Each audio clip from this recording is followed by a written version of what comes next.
This video is sponsored by Squarespace. Squarespace is an all-in-one platform for entrepreneurs to stand out and succeed online. More on them later. Guys, quick question. What if Shanks isn't just a Yonko? Clearly he isn't. What if he is the true child of prophecy, even more important than Luffy to the One Piece story? I know, but hear me out. Okay, I was joking about being more important than Luffy, but I had to get you here somewhere, all right? Shanks is not more important than Luffy. However, there is a lot there. From divine sword techniques to celestial dragon blood to literally sitting across from the Gorosei, Shanks might be the hidden piece connecting Joy Boy Roger and the future of the One Piece world. This man doesn't chase power, he balances it. And today, we're diving into why Shanks might be the one fate chose guard the path to the final dawn. You ever wonder about how to get your business online without the headache? I did. I tried juggling sites and sales myself and it was a mess. It took me forever to figure out design, payments, and all that jazz. That's where today's sponsor, Squarespace, steps in. It's a platform that handles design, sales, payments, all in one place. I used it to build a solid site, perfect for growing my work and building my own legacy, like a captain charting a course. Squarespace uses design intelligence, smart tech that unlocks your creative potential. It built me a professional site, no coding needed. Their payment system manages sales and invoices. Klarna, Apple Pay,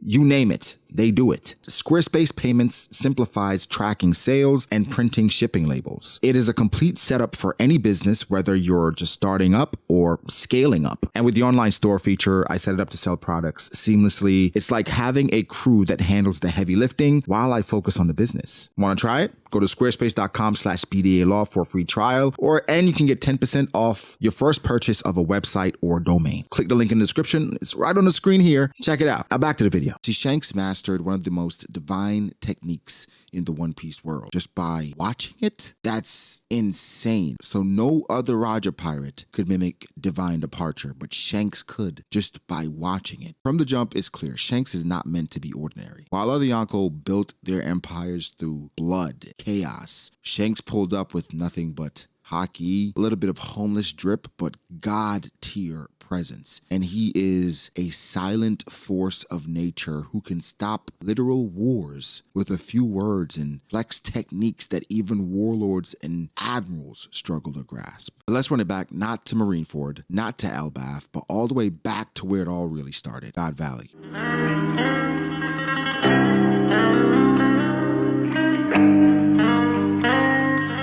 In chapter 1096, Oda drops a bomb. After the legendary God Valley incident, Gold D. Roger didn't just walk away with a W over rocks. Perception-wise, he walked away with a baby, a whole child, found inside a treasure chest. And that baby was Shanks. So let's let that sink in for a bit. Shanks wasn't born into piracy. He was pulled straight out of the epicenter of all the world's darkest secrets. A battle involved rocks, Roger, Garp, with probably ancient weapon level stakes. The fact that Shanks was there as a baby in a treasure chest and found by Gold D. Roger, that's not a coincidence. That is narrative destiny. You see, Roger didn't just save Shanks, he raised him. Shanks grew up surrounded by monsters, legends. Then we hit chapter 1047. Roger unleashes Kamusari, divine no contact slash that sends Odin flying. And this is Kozuki Odin, a legend in his own right? This is the man who tanked Kaido. Roger folded him with one clean swing using advanced Conqueror's haki, weapon fusion, and pure spiritual domination. Shanks, right there, watching, feeling that pressure firsthand. To say though, Odin was not done because Whitebeard jumped in after that, but Odin was clearly still ready to fight. But either way, it was very impressive. Now let's fast forward to chapter 1079. Shanks is face to face with Eustace Captain Kidd, a man who should be a serious threat, and in literally one move, Shanks ended Kidd's career. Kamusari, but this time it's coming from him. No devil fruit, just straight raw haki. This isn't just some cool callback, right? This is generational greatness. You see, he needed Enma, a cursed blade that pushes you to your limit. And this was just to unlock something close to that level. Shanks, he just does it. And to make it even wilder, before using Kamusari, he sees into the future with advanced observation haki, calculates the threat, and moves decisively. No hesitation, no warm-up. That's not talent. That is divine instinct. With Shanks, we're not just talking about skill. We're talking about someone who might have internalized Roger's ultimate move just by witnessing it. That is the kind of ability you would expect from someone who is meant to be more than human. But I guess One Piece world, that's where he started out. More than human. At least, that's how the Celestial Dragons see themselves. Because the boy pulled from the wreckage of God Valley didn't just inherit a sword style. He inherited a destiny. Shanks doesn't just flex Kamusari like a flashy move. He uses it with that calm, calculated energy, like someone fulfilling a role, like someone chosen. To me, Shanks using Kamusari isn't him just flexing using that attack. That's not Oda saying, look how cool Shanks is. I think Oda pointing out that Shanks could use Kamusari when no other Roger pirate could. And just from watching it, that was probably the final nail in the coffin for Roger to say, not only has the ability, he's chosen and he's the one destined to carry on my will. He's not just a man shaped by legends, he is one at this point. And the deeper you go, the more it feels like Shanks wasn't just some lucky baby Roger rescued. He might have been placed there by fate itself. Shanks is not just a pirate. He is also royalty. According to Oda's own words and confirmed by his own brother, Shanks is a figureling, a family with direct ties to the Celestial Dragons. This changes everything. God Valley wasn't just a pirate battlefield. It was the site of a celestial dragon hunting event where slaves, they were treated like sport. This wasn't just a pirate base. This was Mary Joa's twisted ideology made to manifest. And if Shanks was found there as an infant, stored like loot, we gotta ask, what was he? A pawn being trafficked? Or maybe a royal being smuggled out? A secret the world couldn't afford to keep? Whatever the truth is, Roger took him in and raised him like family. But obviously the world government didn't forget who Shanks really was. Chapter 907. This moment had the entire fandom holding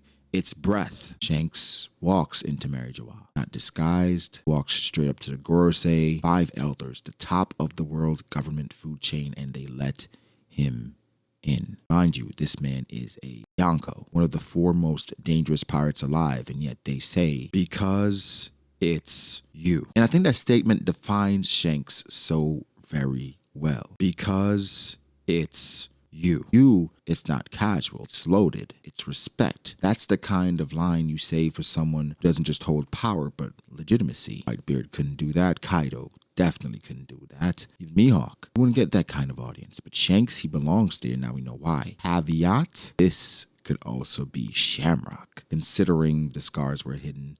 However, we're going to peddle that narrative for now. Shanks' bloodline, it is official. He is a celestial dragon. This isn't just some throwaway family. His dad is a literal member of the Gorosei. But here's the kicker. Shanks doesn't act like them at all. He doesn't enslave. He doesn't conquer. He protects. Shanks walks the line between peace and power. He stops wars. He checks pirates and marines when they get out of pocket. Got the blood of the gods, but the heart of a pirate, which makes him the exact opposite of someone like Doflamingo, another celestial dragon turned pirate. Dofi clung to power and privilege like a drug. Shanks, he let it go. He doesn't flex his royal birth. He doesn't wear that identity like armor. He chose freedom and still holds more influence than most of the world. And that's what makes him scary. That is what makes him important. But I want to focus in on him choosing freedom and letting go of power. I'm going to get back to it. I want you to think about Shanks choosing freedom and willingly letting go of power, because I think that narrative has actually picked up ever since chapter 1152 as to how much power Shanks really let go of and where his heart truly is. But first, because it's you, other than in Mary Joa, if we assume that Shanks and him getting specific privilege because it was him, we can go to Marineford. The war was stopped. Shanks pulls up, everyone stands down, even a rage-filled, bloodlusted Akainu didn't even challenge Shanks after he said to stand down. Sengoku himself said, because it's you, we are going to literally end a war. See, Shanks has that privilege, has that cachet. That privilege and that cachet comes with responsibility. He's seen a man like Roger with privilege, cachet, power, influence, and how he handled it. I don't think Roger ever casually told Shanks, this is what you have to do. I think Roger prepared Shanks, not because he wanted to, because he had to. He saw that Shanks was not only willing, but he was able. That moment at the end of Roger's journey, when he told Shanks something and he's crying his eyes out, I don't think it was a meticulous message. I don't think there was many words to it at all. Roger could have simply said, it's your time. It's on you now. Because it's you. That's all it would take. Because Shanks would know all that time, all these Kamusaris, all this knowledge, all this influence, Shanks's upbringing, his history and lineage. Nobody else could take up the mantle. Not Rayleigh, not Scopper, not Sunbell. Shanks had to be the one to do it. Otis told us in so many different ways that Shanks is special, but he did so through multiple characters. But he's even created some doubt in the fandom to elevate Shanks even more time and time again. Blackbeard, through Kaido, through Luffy, through Whitebeard, through Roger, through Odin, through Rayleigh. And one of the rarities in the story is not Oda just saying Shanks is special. He shows it time and time again. Who else is perfect to walk this line between pirates and celestials? Shanks having Kamusari is not surprising. Shanks is the balance. We can go to chapter 1054. Wano is free. Luffy's an emperor. Everyone's waiting for the big reunion between master and student, but Shanks turns away. He doesn't go to celebrate. He doesn't go to claim a moment. Instead, he targets Bartolomeo, Luffy's underling, who's been running wild and burning Shanks's flag. That's not about pride. That's about regulating chaos. Shanks isn't worried about credit. He's focused on the ripples, the unintended consequences. He's cleaning up instability before it spreads. Then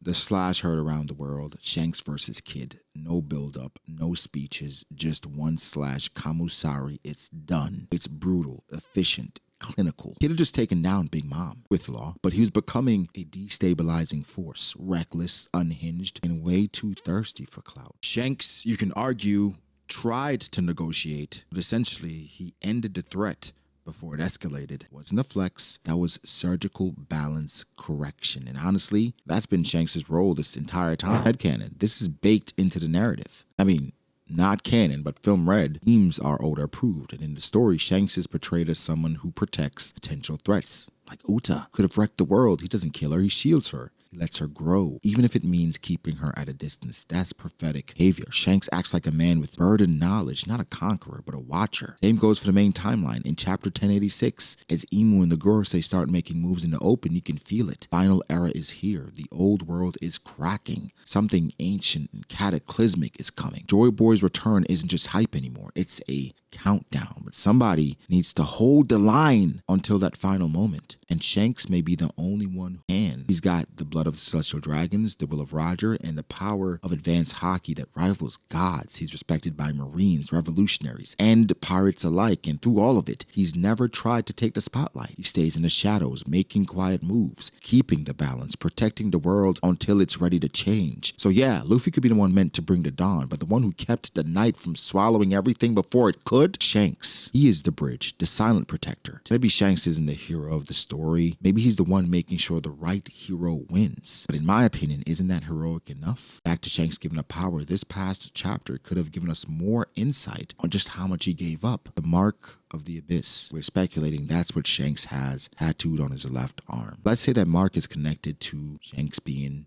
immortal and regen. Not saying that Shanks gave the arm on purpose, giving up the mark, giving up lineage, giving up power, but all this happened to play out. This child, the one you've been moved by, one who said the same things as Roger, the one who has shown ambition. This child was the cause of this sacrifice. And now we see just how large that sacrifice was. Not only that, very risky. So much was on the line. Not only Shanks, but the world. And he made that call. Let's say his arm is connected to regeneration. Not only that, lineage, power, skill, as told by Mihawk. Perception, as told by Whitebeard. Destiny, as told by Roger. He gave all of that up and bet on Monkey D. Luffy. I get it. You could call me Krispy Kreme for how much glazing I've done today, but Jesus Christ. This guy, this man has proven time and time again that he is the balance, that he is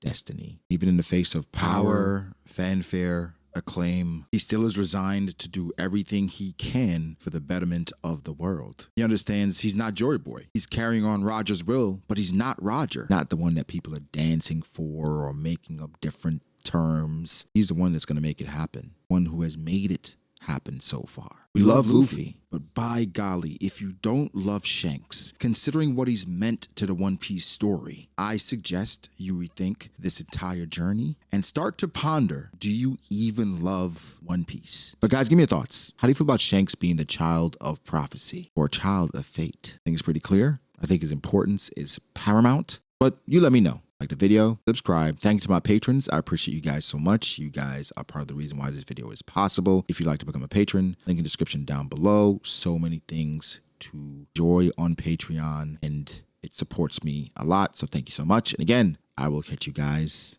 in the next one. Peace.